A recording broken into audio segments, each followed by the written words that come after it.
Sobat Ricci semuanya, perkenalkan nama saya Citra dan Saya Danu.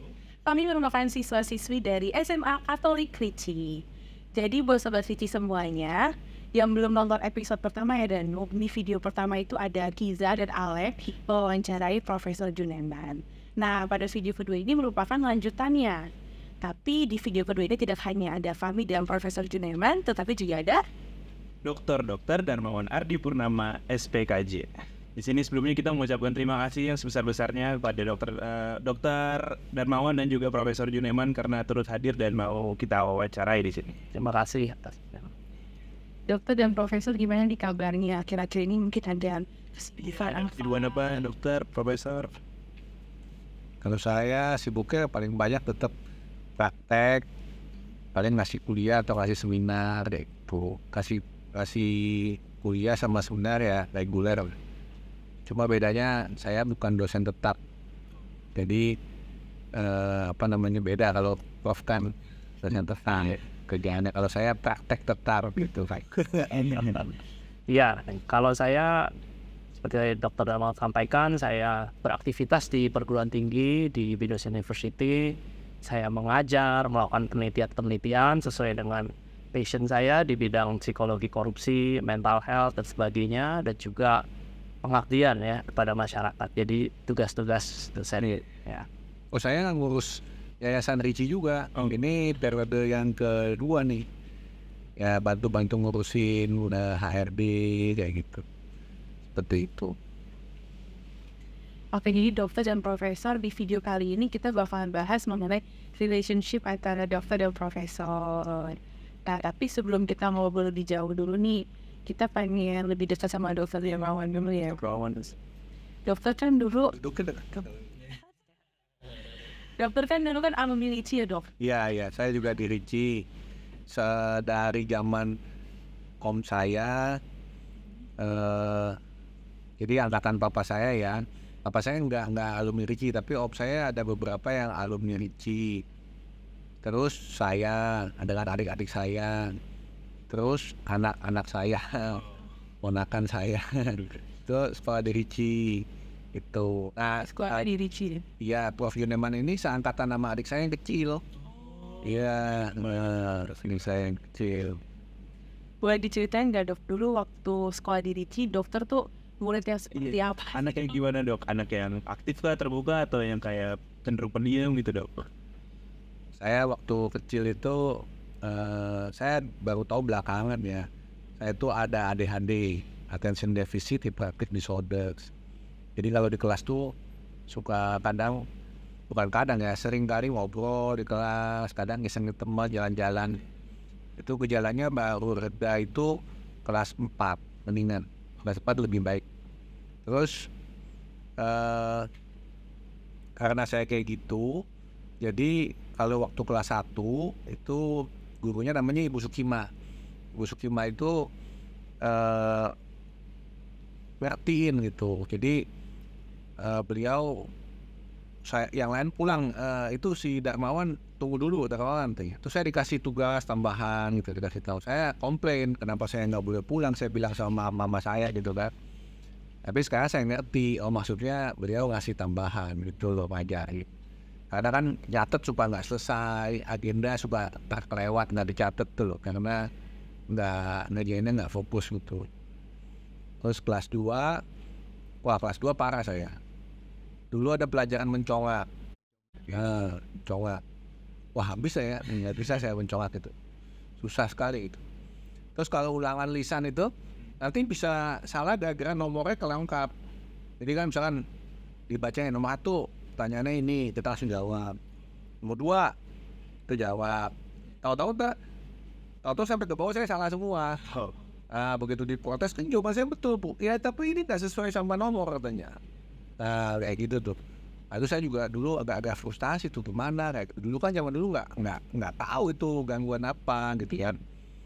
Terus kelas 4 mendingan tuh. Yang saya terkesan lagi kelas 6. Kan tulisan saya jelek ya, kan mau cepet-cepet gitu. Saya protes sama gurunya, jadinya namanya Bu Bernadette. Bu Bernadette itu, Bu ini betul jawaban saya nih, kenapa disalahin? Saya nggak bisa baca tulisan kamu. Nah ini kan ininya nih, misalnya tunjukin ini huruf ininya nih, ini L-nya, ini apanya gitu. Ya udah kalau gitu kamu kalau mau dibetulin, kamu mesti latihan nulis bagus. Kamu tulislah 50 kali atau 25 kali, 50 kali tulis. Saya harus tulis bagus gitu. Tulisan saya bagus. Kalau jelek disuruh ulang tuh. Jadi sampai sekarang saya termasuk dokter yang tulisannya masih kebaca nih, masih bagus, masih bisa. Itu yang berkesan bahwa saya bisa punya tulisan bagus itu karena dihukum Bu Bernadette tuh, ya. Jadi tapi Bu Bernadette tuh kalau ada apa-apa suruh saya karena saya seneng lari kan, seneng jalan lari gitu. Beliin bakmi dong, katanya. Ya, bakmi sebentar saya jelasin ya. Itu cepat saya gitu kalau kayak gitu. Kalau SMP itu bermasalah dengan beberapa guru juga tuh, ya. Ya begitu karena saya suka ngedebat gitu loh, suka berpikir yang ajaib. Jadi dulu guru biologi Bu Anastasia. Besok bawa tanaman ya katanya, bunga tanaman katanya. Ada dadakan begitu, saya bingung kan, jauh nih beli bunga ke Jalan Kesehatan. Saya kegelodok aja.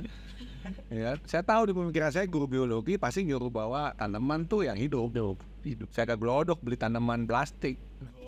Besok paginya dipanggil kan, apa kamu maunya plastik? Saya jawabin, ibu kan kemarin bilangnya bawa tanaman, ibu nggak bilang tanamannya hidup yang plastik. Yang ada orang tua saya dipanggil kan tidak, gitu ya. Jadi sangat berkesan sih sekolah di Ricci. Berkesannya itu gurunya itu bisa mengelaborasi, memfasilitasi kita berkembang gitu loh dengan segala macam keanehan kita, keunikan kita gitu. Saya tadi ketemu Pak Hubertus, guru PPKN dulu, guru Pancasila. Saya tanya, Pak masih ingat nggak saya ada ulangan dulu? Saya jawab, kalau akhirnya semua pada korupsi, saya nggak berani menentang yang pada korupsi itu. Mungkin saya tidak korupsi, tapi ya saya diam-diam aja, ya kan? Tapi dibetulin jawaban itu, gitu. Beliau udah nggak ingat katanya, tapi beliau bilang ya pendapat murid biasanya saya hargai, biasanya betul. Padahal waktu mau jawab itu saya bingung, ini saya mesti jawab sesuai yang ideal seperti di jawaban di buku atau sesuai pendapat saya. Sedangkan ujiannya kan ulangan kayak esai gitu kan, apa pendapatmu gitu kan. Ya jadi emang itu ya, memang berkesannya di situ gitu. Adik saya yang nomor 2 itu tunarungu tuli ya, tapi sekolah di Ricci juga. Jadi guru Ricci itu bisa memfasilitasi, bisa mengakomodir loh, maksudnya kita dengan kebutuhan khusus gitu. Karena memang Ricci itu terkenal di daerah Ricci 1 ya, terkenal di daerah kota ini sebagai sekolah unggulan. Oh, gitu. Jadi kalau kita lihat dari pengalaman Dokter Darmawan sendiri ini cukup menarik ya, dan cukup unik juga gitu. Dan dari keluarga dokter juga lintas generasi, kebanyakan juga di Ricci ya dok, berarti? Iya, saya tinggal nungguin aja kalau saya punya cucu apakah Ricci lagi atau tidak. Tambah lagi. Oke dok, sekarang kita mau tanya hubungan dokter sama Profesor Juneman nih dok. Kan kalau seperti yang kita tahu, dokter itu kan dosen dari Profesor Juneman ya? Iya, waktu S1. Nah, kita mau tanya nih dok, kayak pandangan Dokter Darmawan pas Profesor Juneman ini masih jadi muridnya dokter tuh kayak gimana sih enaknya? Nah, jadi awalnya kan saya nggak gitu tahu ya, walaupun beliau suka nanya-nanya di kelas gitu. Saya nggak begitu perhatiin. Saya mulai perhatiin itu ketika ngoreksi ujian. Yang lain itu salahnya banyak, beliau tuh salahnya cuma 2, 3 gitu, sedikit banget. Nah, jadi waktu itu saya mulai ngeliat nih kok waktu nanya kan saya nggak nanya, waktu beliau nanya gitu di kelas kan saya nggak tanya namanya siapa, ya kan. Nah, pas periksa ujian itu namanya unik nih, Junman. Jun kan Jun bulan 6 kan. Ini kayaknya lahir bulan itu. Saya juga nggak tahu, tapi kan habis kalau dibaca Indonesia Juneman, kan saya ngeliatnya Junman. Terus habis itu saya baru tahu tuh pas ada ini tuh namanya gitu. Kalau nggak salah waktu itu juga 2 kelas ya. Ya, file 1, file 2 kalau nggak salah, yang psikiatri. Psikiatri. Pokoknya ada 2 kelas kalau nggak salah. Dan selalu nilainya bagus. Dari ujian tengah semester, ujian akhir semester, bagusnya tuh outstanding. Terus udah gitu di kelas suka nanya, kalau misalkan masih belum puas pas sudah selesai deketin tanya lagi gitu. Tapi pertanyaannya itu bukan pertanyaan yang standar ya, bukan pertanyaan hafalan. Jadi saya udah nangkep dari itu tuh pertanyaan yang critical thinking gitu, kritis gitu. Jadi saya lihat logikanya jalan nih gitu. Sampai sekali waktu saya lupa tuh gimana, tapi saya tanya kayaknya rumahnya daerah mana. Nah terus baru pas jalan itu, terus dulu di Ricci gitu loh. Baru Nah jadi saya penasaran kan itu, karena kan waktu itu kuliahnya di UPI itu, Iya. ya kan, di UPI, tapi tinggal di kota. Ya kan, kalau orang-orang kota ini kan banyak kan ke Yang deket-deketnya. Utar. Iya. Dekat lah ya. Saya tanya, ternyata dari Ricci gitu. Dari situ tuh mulai kontak-kontak terus. Belakangan ini kita kehilangan kontak, udah lama kehilangan kontak, tahu-tahu undangan jadi profesor. bangga dong dok pasti ya. Luar biasa. Tapi memang saya tahu beliau layak dapat guru besar. Saya senang juga karena beliau mau ngurus itu. Karena banyak dari kita jadi dosen malas urus itu. Oke, sekarang dari profesor waktu diajarin sama Dr. Darmawan tuh orangnya apa sih? Galak atau gimana nih Prof? Ya seperti ini penjelasannya ya. Penjelasannya enak, mengalir gitu, dan saya bisa mengikuti pengalaman praktis beliau ya. Karena beberapa dosen saya kira hanya berbekalkan teori ya, tapi Dr. Darmawan ini salah satu dosen yang berbeda gitu ya. Artinya, dan yang menarik adalah Dr. Darmawan berasal dari bidang ilmu kedokteran sebenarnya, hanya dari psikologi. Nah, disinilah terjadi yang hari ini disebut sebagai interdisiplin ya. Artinya komunikasi kedokteran jiwa dengan psikologi itu ternyata bisa berlangsung dengan baik gitu ya. Dan yang satu pengalaman yang saya ingat adalah justru pengalaman di luar kelas ya. Artinya pada waktu itu saya sebagai mahasiswa senang dengan psikologi klinik, main-main ke sanatorium ya, sanatorium jiwa, sebuah sanatorium jiwa.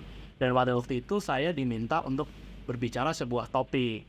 Nah disitulah saya berguru pada senior, banyak tanya, datang ke rumahnya gitu ya, menimba ilmu dalam rangka mempersiapkan diri berbicara di depan publik ya, di sanatorium jiwa. Dan tak disangka waktu itu mungkin Pak Darmawan ingat sempat masuk koran Kompas kan ya pada waktu itu ya, pemberitaan pembicaraan saya di sanatorium jiwa itu. Nah salah satunya ini saya kira berkat berkomunikasi dengan Dr. Darmawan. Pada waktu itu topiknya adalah schizophrenia tahap awal ya. Jadi cukup dekat juga ya berarti sama Dr. Darmawan. Iya, apalagi belakangan saya juga baru tahu tadi bahwa ternyata ading nyawing gini saya baru tahu belakangan ya. Jadi kan ini cukup dekat ya Prof sama Dr. Darmawan. Kita mau nanya juga nih Prof, ada nggak kayak mungkin apa ya sebutannya pesan-kesan nih ya, nasihat dari Dr. Darmawan yang paling ngena nih di Profesor Juneman ini?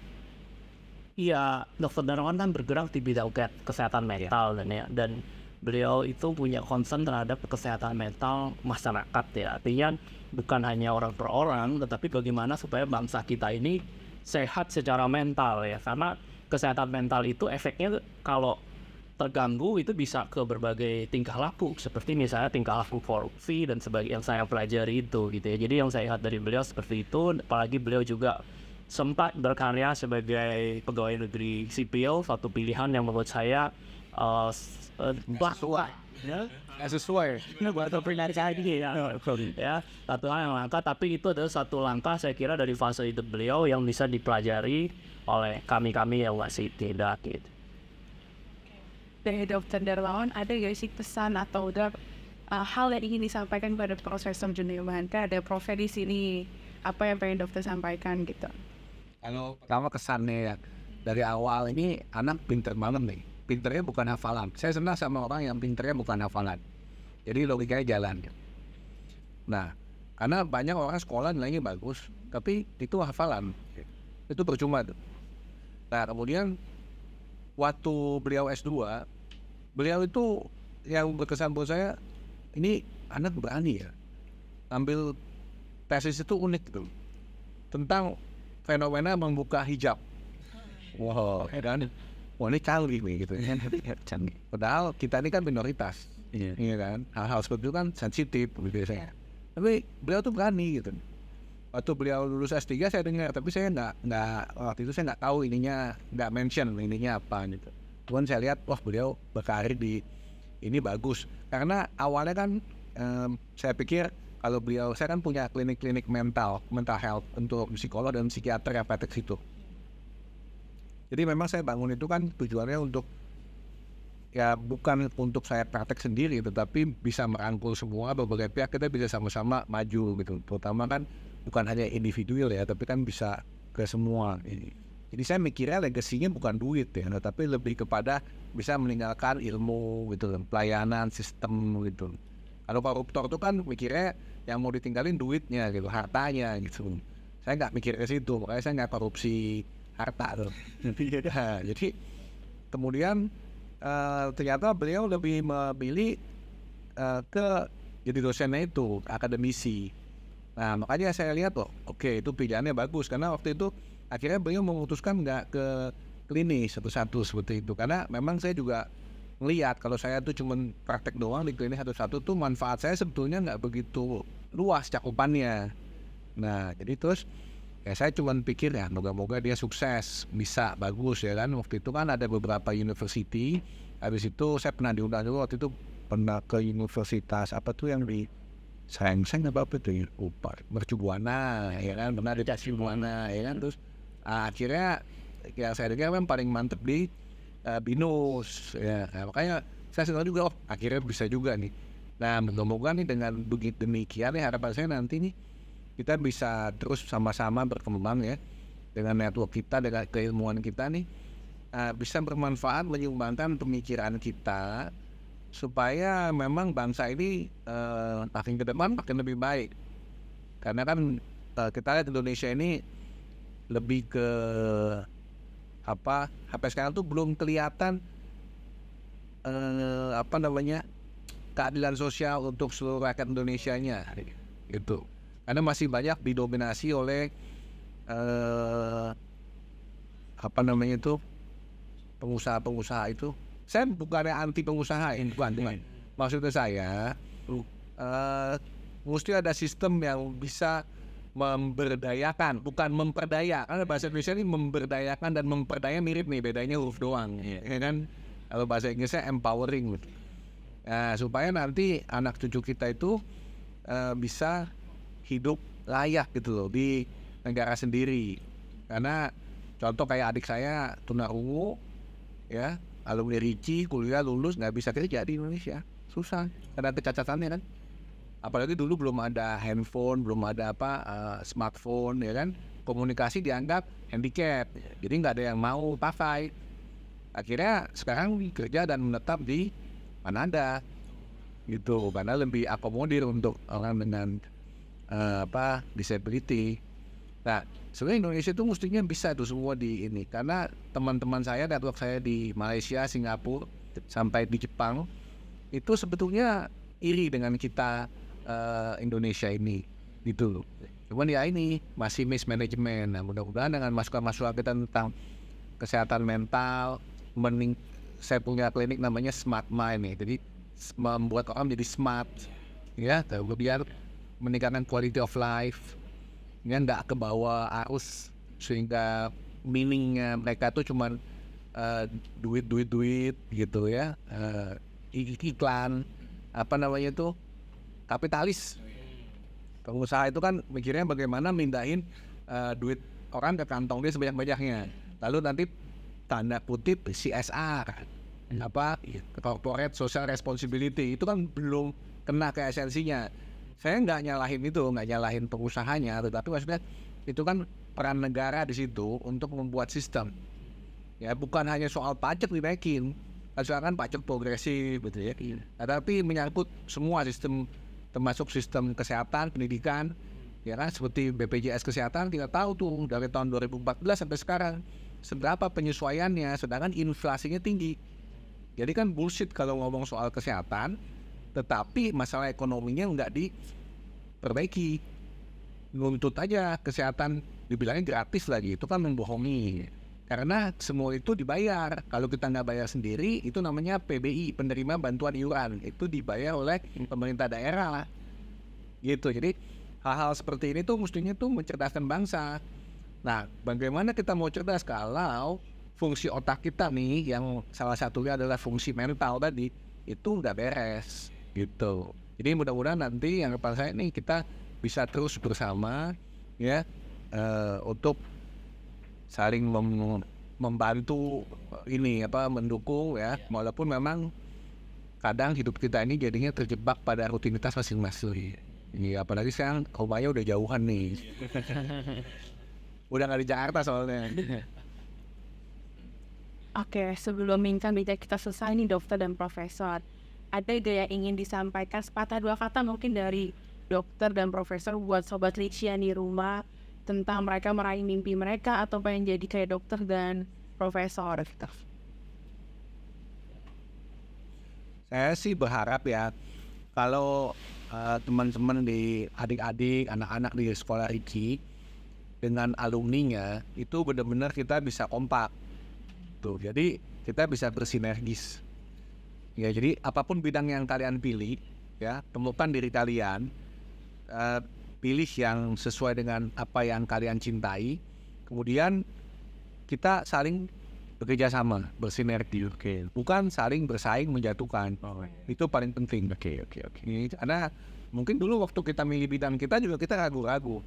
Iya. Tetapi karena kita mencari diri, akhirnya kita jalani dan memaknai ini, ya puji Tuhan, ya kita bisa tanda kutip sukses di bidangnya. Ya. Kalau dari profesor? Ya, kalau saya mungkin menyambung dengan spiritualitas Katolik ya dari sekolah Ricci. Jadi sobat-sobat Ricci, Tuhan menantikan kita untuk menjadi alat yang efektif di tangannya, ya. Apapun minat dan passion kita. Untuk itu maka kita perlu untuk mengenal diri kita, ya, kekuatan, kelemahan, ya, potensi, peluang dan sebagainya, ya, dan kemudian menjatuhkan upaya-upaya pengenalan diri itu melalui aktivitas apapun, ya. Sekarang kan anak muda senang konten, ya, yang bikin konten dan sebagainya. Tapi konten itu sebaiknya bukan hanya untuk tampil, ngejar like, view dan sebagainya yang bikin cemas gitu ya. Tetapi bagaimana supaya aktivitas itu terintegrasi atau menyatu dengan kegiatan kita, belajar kita, atau upaya kita untuk mengenal diri kita sendiri ya melalui berbagai kegiatan tersebut. Dan kalau kita mulai ada hal-hal yang kita pikir sukses dari diri kita, maka bagikanlah itu sekecil apapun dan bagikan segera ya. Kita semua di sini nggak ada yang tahu umur sampai berapa ya. Artinya manfaatkanlah waktu-waktu yang ada ini supaya semakin efektif. Termasuk nanti pilih jurusan apa, karir apa dan sebagainya. Kita mau persembahkan itu buat Tuhan. Oke, terima kasih kata-katanya dari Prof. Juneman dan juga Dr. Darmawan. Mungkin kita sudah sampai di penghujung wawancara kita pada hari ini. Terima kasih Dr. Darmawan dan juga Profesor Juneman atas waktunya untuk kita wawancarai. Dan banyak pengalaman menarik ya pasti dari Profesor Juneman dan Dr. Darmawan yang udah kita ulik nih hari ini. Oke, sekali lagi kita ucapkan terima kasih. Terima kasih. Terima kasih. Sekian teman-teman video kami pada hari ini, dan jangan lupa masih ada part 3 ya. Dr. Juneman dari guru-guru yang pernah mengajar Dr. Juneman. Saya Citra dan Danu, kami pamit undur diri. Dadah.